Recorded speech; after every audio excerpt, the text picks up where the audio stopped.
How do addictions ruin my relationship? Well, this is one of those qualities, again, that we probably need to look at the purpose of addictions before we can properly see how they would ruin our relationships. Yeah. The majority of people believe addictions help relationships, ironically, and that's because they don't understand the purpose of the addiction. If they fully understood the purpose of the addiction, they probably would be able to easily see that they're going to have a very strong bad effect on the relationship itself when the addiction's engaged. So in this case, when you're saying that most people believe addictions are good for a relationship or even the basis of a relationship, you're meaning this feeling that I have, like, I'm with you now, so you better help me avoid this and give me these feelings, and I'm with... I feel it's even more than that. It's like, you're a good person, I love you because you do these things for me. And you love me because I do these things for you. Yep. Right?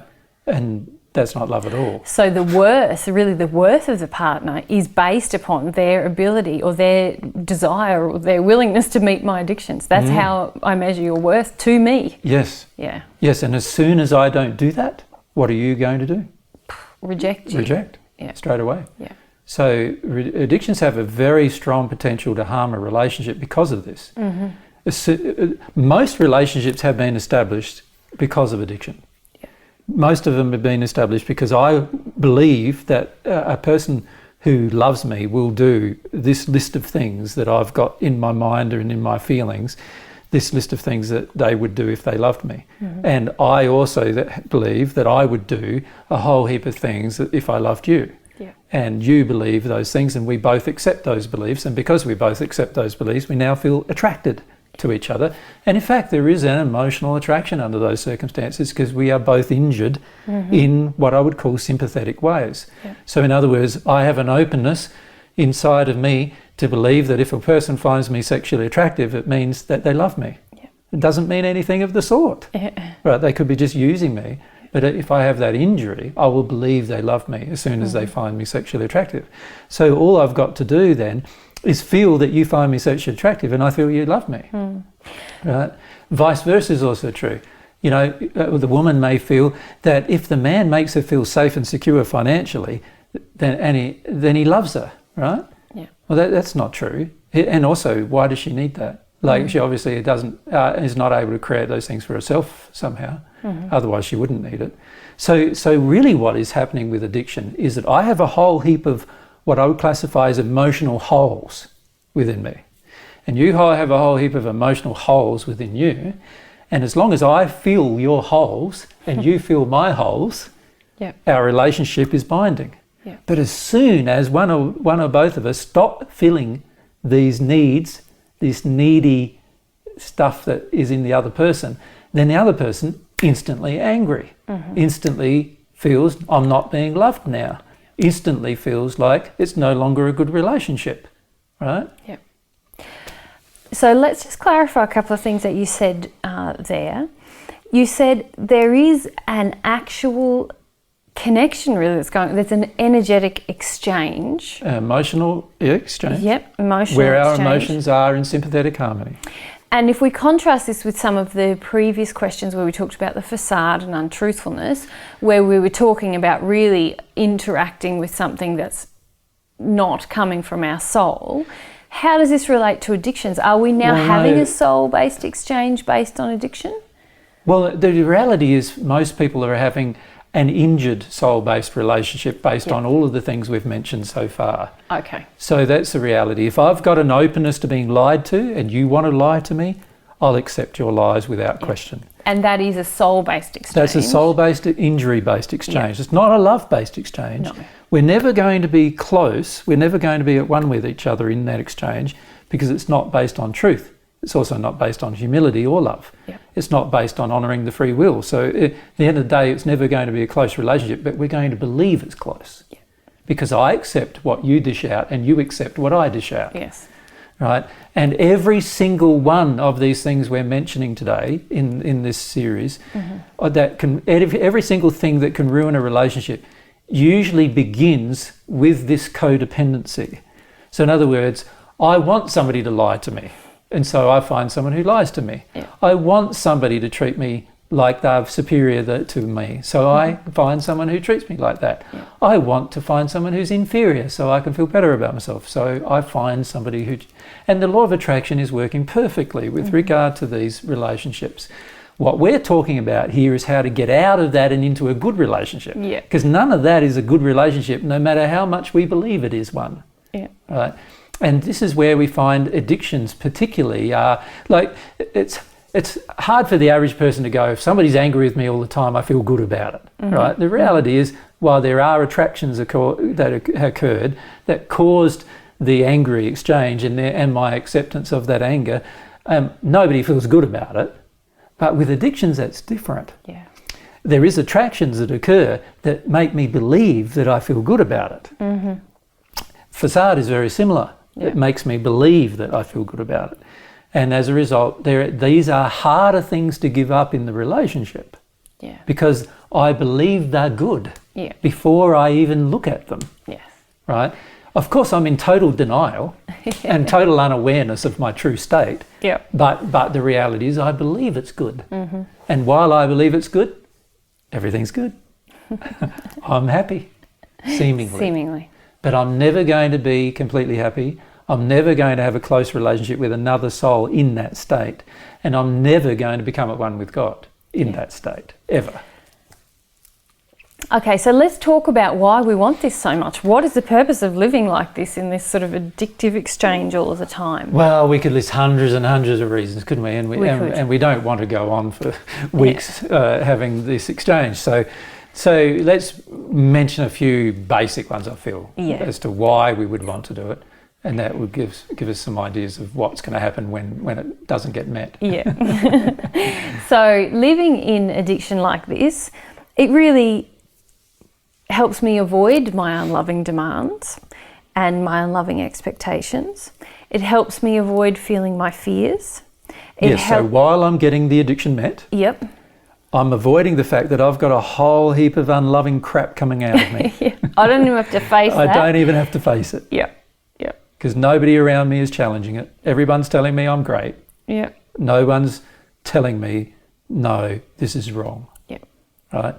And I love it because nobody's telling me I'm wrong. I don't have to do anything. I just keep getting all of these unloving things done, which, by the way, every unloving demand I have that gets satisfied degrades my soul further. I'll arrive in the hells of the spirit world guaranteed if I feed all of my addictions. That's a sad fact. And yet, as you mentioned, most of us call that love. When the other person meets all of my addictions, I love them so much. So nice, yes. Yep. And yet they've just assisted your degradation into hell. Yeah. Basically, that's what they've done. Yeah. Which is the reason why we generally don't feed people's addictions. Yes. Because we don't want to assist you to arrive in hell when you pass. Absolutely. Yeah. And why we strive so much to challenge any addiction that we might have. Exactly. Yeah. Okay. Addictions also, we mentioned, help us avoid feeling our fear, but also help us to avoid feeling even the feelings that are underneath our fear, our deep emotional pains. Yes. So addictions help us cover over the true emotional state of ourselves. The problem with covering it over is that we don't experience it. If we don't experience it, we don't release it. If we don't release it, we can't grow. So, obviously if we don't grow, our relationship can't grow. Yeah. So of course it's going to have a negative effect on our relationship. The other reason we live in addiction is it creates a codependence that you've talked about, which makes us feel that everything's warm and fuzzy and wonderful in my life. Yeah. But within that, it's really forcing my partner to satisfy or take responsibility for or accept all of that unfelt pain and fear that we just mentioned. Yes. So it's actually an imposition upon their will. They have to do what you want. And if they don't, you immediately will punish them. Yeah. So, it's very, very negative. You're basically manipulating your partner. Now, codependent manipulation is usually acceptable by most people. Yeah. And I'm saying that no, any form of manipulation, codependent or not, is unacceptable if you're ever going to have a good relationship with another person. Yeah. And impossible to have a good relationship with God while you have it. Yeah. Okay. So addictions really help me to avoid being truly loving, truthful, and humble, which is, as we talked about in the previous session, it's the whole basis for of a good relationship. Yeah. So addictions help me avoid all of the things that make a good relationship good. Yeah. Yeah, that's pretty and full on. I really use them in that way to help me avoid actually having to do those things. Yes. Yeah. And it also causes me to be in this very frenzied state of unloving behaviour. Yes, and it's the frenzied state that enables us to have our soul condition degrade. And it's the frenzied state where we do things that we don't even realise we're doing. That is a major problem with regard to addictions, because we finish up going and doing things that eventually end up destroying our relationship without even thinking about them very much. You know, if you ask the average person who's cheated on their partner whether they thought much about it beforehand, the average person probably didn't, because there's a frenzied state being developed and they just go ahead and do it anyway without any thought of the repercussions upon their relationship. And it's often the case with just all of the things to do with addiction, even just the addiction of wanting your partner to take responsibility for, you know, your clothes or your food or your shelter or your money or whatever. All of these addictions are covering over severe imperfections within oneself. And as we've said and quite clearly stated in previous sessions on partner relationships, if we're ever going to have a good partner relationship, we need to work on becoming perfect ourselves. And if we're not going to do that, then obviously our relationship is impossible for our relationship to be perfect as well, if we're not going to become perfected ourselves.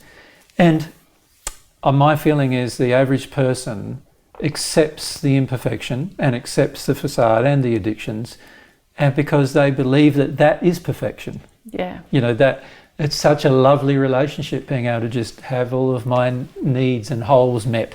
And it's so sad. It's like the statement, "You complete me."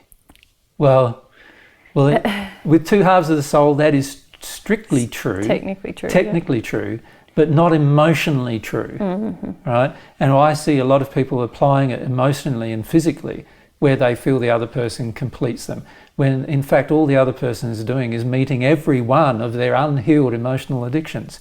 And both, unfortunately, in that relationship are unable to grow.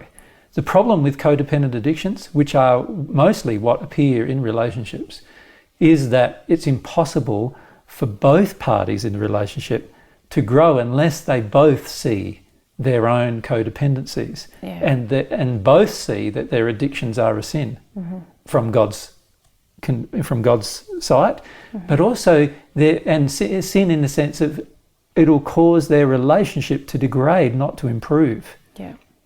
And they need to see that. And yet the majority of people on earth love these kind of relationships. They are the kind of relationships where the average person believes they have the best relationship of all of their friends. And in reality, what we observe is they have the most addictive relationship compared to all of their friends, the most codependently addictive relationship compared to all of their friends. So it's very, very sad to observe those kind of relationships. And the impact that those kind of relationships have on your relationship with God are severe, because you believe in you both agree with the addictive codependency. You do not feel there is a problem. And when you do not see there's a problem, you will never become at one with God, because to become at one with God, you've got to begin to see your problems. You've got to see where your sin is preventing the flow of God's love into you. You've got to see where your choices and your will is being exercised out of harmony with receiving God's love. And codependent addiction is one of the major ways that our choices are being exercised out of harmony with God's love. We will not receive God's love while we are in codependent addiction with our partner. So very destructive to your relationship with God.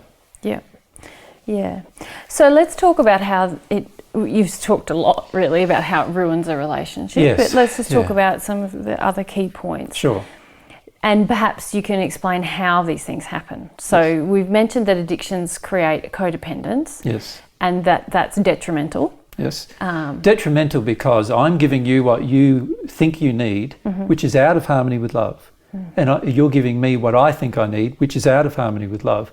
Both of us are completely out of harmony with love, but we think it's love. So we've got a hugely distorted view of love, yeah, right? And we'll never get close to God. We'll never experience at one with God and the bliss of that condition.